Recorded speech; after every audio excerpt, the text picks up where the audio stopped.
Capítulo 10. Que los reyes y príncipes deben tratar del bien común por el bien suyo propio que de él se les sigue, y que lo contrario se sigue al que gobierna tiránicamente.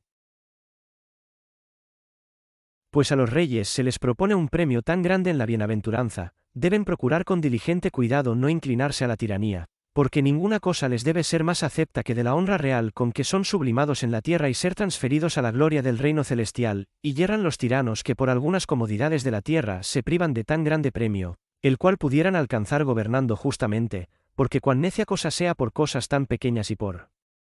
bienes temporales perder los que son mayores y sempiternos, no hay quien no lo conozca, si no es tonto o infiel. Y más que estos mismos bienes temporales, por los cuales los tiranos se apartan de la justicia, con mayor ganancia los alcanzan los reyes que conforme a ella gobiernan.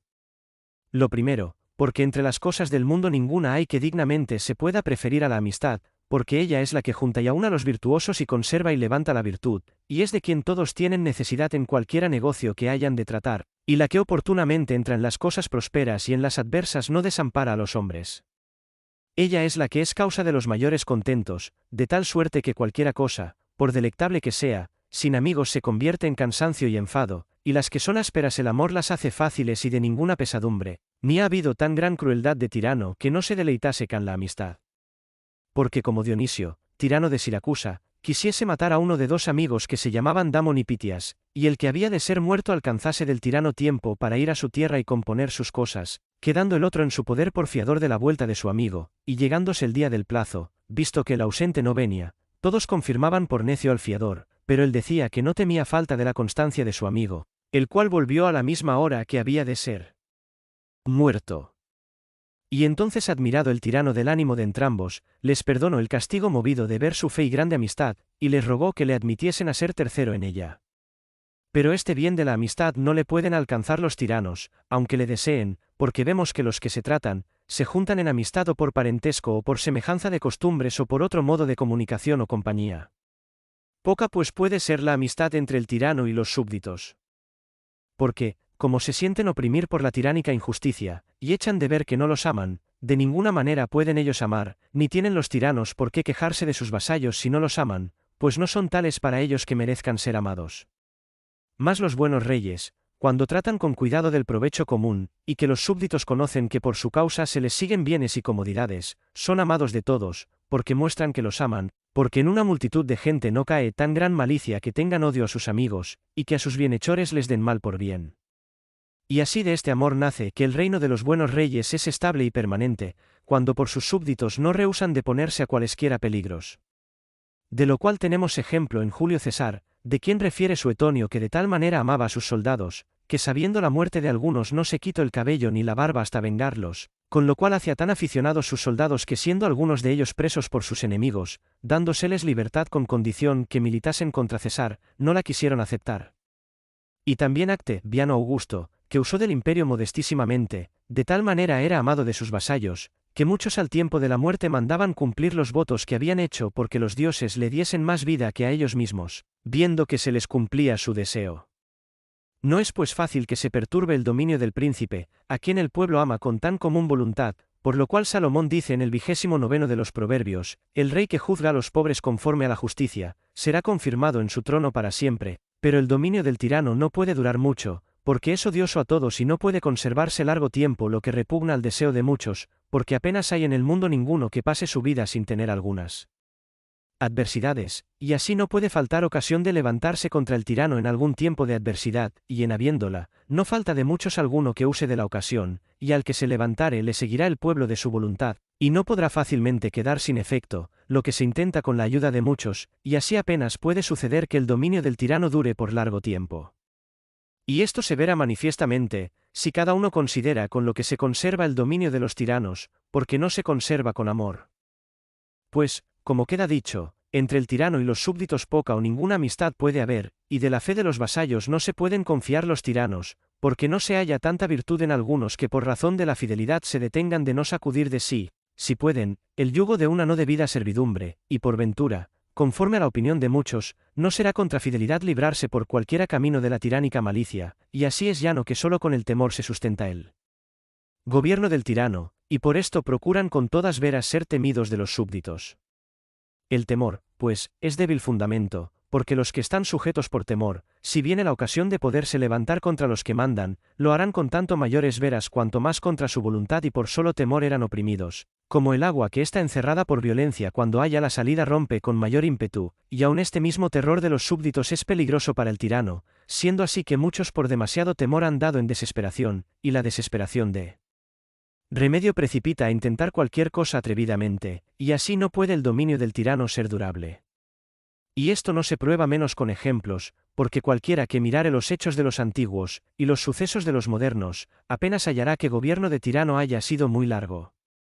Y así Aristóteles en su Política, habiendo contado muchos tiranos, muestra que el dominio de todos se acabó dentro de poco tiempo, de los cuales con todo eso algunos gobernaron más años que otros, porque no eran en la tiranía tan excesivos, y en muchas cosas imitaban la modestia real. Y esto aún se hace más claro con la consideración del divino juicio, porque como se dice en el 34 de Job, hace reinar al hombre hipócrita por los pecados del pueblo, y ninguno se puede llamar con más verdad hipócrita que el que teniendo oficio de rey procede como tirano, porque hipócrita se dice el que representa la persona de otro, como se suele hacer en los teatros. Así pues Dios permite que haya tiranos para castigo de los pecados de los súbditos, y el tal caso se llama ira de Dios, y así dice el Señor, yo os daré rey en mi furor. Infeliz pues es el rey que es dado al pueblo en el furor de Dios, pues no puede ser estable su dominio, porque Dios no se olvidará de tener misericordia, ni detendrá en su ira sus misericordias. Antes en el 2 de Joel, se dice, que sufre y tiene mucha misericordia, y que es poderoso sobre la malicia, y así Dios no permite que los tiranos reinen mucho tiempo, sino que habiendo dado tempestad al pueblo con dárselos, después con quitárselos les vuelve a dar tranquilidad. Por lo cual dice el sabio, destruyó Dios las sillas de los capitanes soberbios e hizo sentar en su lugar a los mansos. Y también parece por la experiencia, que los reyes alcanzan más riquezas con la justicia, que los tiranos con los robos, porque como el dominio de los tiranos es a disgusto de todos, tienen ellos necesidad de tener muchos soldados armados con que estén seguros de los súbditos, y con esto han de gastar más de lo que a ellos les roban. Pero en el señorío de los reyes, como es a gusto de sus súbditos, todos son soldados para guarda suya, con que no tienen necesidad de gastar, y antes en las ocasiones de necesidad algunas veces dan más a los reyes de su voluntad que lo que suelen robar los tiranos, y así se cumple lo que dice Salomón en el 11 de los Proverbios, unos, conviene saber a los reyes, dividen su hacienda propia, hacienda bien a sus súbditos, y se vienen a hacer más ricos, y otros, conviene saber a los tiranos, roban lo que no es suyo, y siempre están con necesidad, y de la misma manera, por justo juicio de Dios, acontece que los que juntan riquezas injustamente, inútilmente las desperdician, o que justamente se las quitan, porque como dice Salomón en el 5 del Eclesiástico, el avariento no se hinchara de dinero, ni el que ama el dinero alcanzara fruto de él, antes, como dice en el 15 de los Proverbios, conturba su casa el que sigue la avaricia. Pero a los reyes que procuran la justicia, Dios les añade riquezas, como a Salomón, que cuando procuró sabiduría para juzgar, le fue prometida abundancia de riquezas.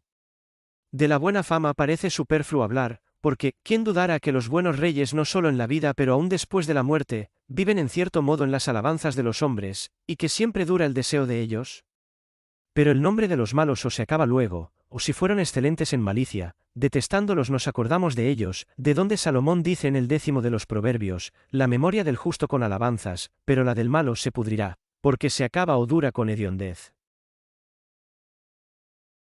Capítulo 11. Que los bienes del mundo, como son riquezas, poder, honor y fama, mejor los alcanzan los reyes que los tiranos, y de los males en que los tiranos caen aún en esta vida. Por lo dicho parece que la estabilidad del poder, las riquezas, el honor y la fama mejor y más conforme a su voluntad lo alcanzan los reyes que los tiranos, aunque por haberlas injustamente el príncipe se inclina a la tiranía, porque nadie se aparta de lo justo, uno llevado del deseo de alguna comodidad, y demás de esto se priva el tirano de la excelentísima bienaventuranza que se debe por premio a los reyes, y lo que es más grave de todo, que adquiere el mayor grado de tormento en las penas. Porque si el que roba a un hombre solo, o le obliga a servidumbre injusta o le da la muerte, merece grave pena, como en el juicio humano la muerte, y en el de Dios la condenación eterna, cuanto más debemos entender que merecerá más graves castigos el tirano, que por todas partes roba a todos y a todos procura quitar la libertad, y da la muerte a cualquiera que se le antoja. Los tales raras veces hacen penitencia, hinchados con el viento de la soberbia, desamparados de Dios por sus pecados, y halagados con las adulaciones de los hombres, muy raras veces pueden satisfacer como deben, porque cuando restituyan todo lo que han llevado fuera, de lo que según justicia se les debe, lo cual nadie duda que están obligados a restituirlo, cuando harán recompensa a los que injustamente oprimieron e hicieron daños de cualquier manera que fuese. Y añádaseles, para no hacer penitencia, pensar que les fue lícito todo lo que pudieron hacer sin resistencia, y sin que pudiesen ser castigados, de donde es, que no solamente no procuran enmendar lo que hicieron mal, sino que haciendo ley de su mala costumbre, pasan a sus descendientes el atrevimiento de pecar, y así los tales no solo tienen a su cargo para con Dios sus mismos pecados, sino también los de aquellos a quien dejaron ocasión de pecar, y también agrava su pecado la dignidad del oficio que tienen, porque así como un rey de la tierra castiga más gravemente a sus ministros, si los halla que le son contrarios, así Dios dará mayor castigo a los que hace ministros y ejecutores de su justicia, si procedieron mal, convirtiendo la justicia de Dios en amargura. ¿De dónde es que en el libro de la sabiduría se dice a los malos reyes, porque cuando erais ministros de aquel reino no juzgasteis rectamente, ni guardasteis la ley de mi justicia, ni anduvisteis según la voluntad de Dios, horrendamente y presto se os mostrara, porque se hará durísima justicia en los que presiden, porque al pequeño concédesele misericordia, mas los poderosos potentemente padecerán los tormentos. Y a Nabucodonosor se le dice en el 14 de Isaías, serás llevado al infierno, a lo profundo del lago, los que te vieren se inclinaran hacia ti y te miraran como metido en lo más profundo de las penas. Pues si a los reyes les vienen los bienes temporales abundantemente, y se les prepara por Dios tan alto grado en la bienaventuranza, y los tiranos por la mayor parte se quedan sin los bienes temporales que desean, y demás de esto están sujetos a muchos peligros, y lo que es más que todo, son privados de los bienes eternos y guardados para gravísimas penas, con vehemente cuidado deben procurar los que toman el gobierno ser para sus súbditos reyes y no tiranos. Todo esto habemos dicho para mostrar lo que es ser rey, y que le conviene a una república tenerle, y también que al que preside le conviene mostrarse rey y no tirano, para con sus súbditos. Capítulo 12. Procede mostrando lo que es el oficio del rey, a donde conforme a las cosas naturales muestra que el rey con el reino es como el alma en el cuerpo y a la manera que Dios en el mundo. Consecuente es a lo dicho el considerar lo que es el oficio de rey, y que tal conviene que él sea, y porque las cosas del arte imitan las naturales, de quien se aprendieron para proceder conforme a la razón, parece se debe medir el gobierno real por la forma del gobierno natural. Hállase pues en las cosas naturales gobierno universal y particular. El universal, según que todas las cosas se contienen debajo del gobierno de Dios, porque todas con su providencia las gobierna. Y el particular, que se halla en el hombre también, es muy semejante al gobierno divino, por lo cual el hombre es llamado mundo menor, porque en él se halla la forma del gobierno universal, porque así como todas las criaturas corporales y todas las virtudes espirituales están debajo del gobierno divino, así los miembros del cuerpo y las demás potencias del alma son regidas por la razón, y así en esta manera se halla la razón en el hombre como Dios en el mundo. Mas, porque según ya dijimos el hombre es animal naturalmente sociable que vive entre otros muchos, se halla en él una semejanza de gobierno divino, no solo en cuanto cada uno por la razón se gobierna a sí mismo, sino también porque por la razón de un hombre solo se gobiernan otros muchos, lo cual principalmente conviene al oficio del rey, pues aun en algunos animales que viven en compañía se halla una semejanza de este gobierno, como las abejas que se dice que tienen su rey entre sí, no. Porque en ellas haya gobierno por razón, sino por instinto natural que les dio el sumo gobernador, que es hacedor de la naturaleza.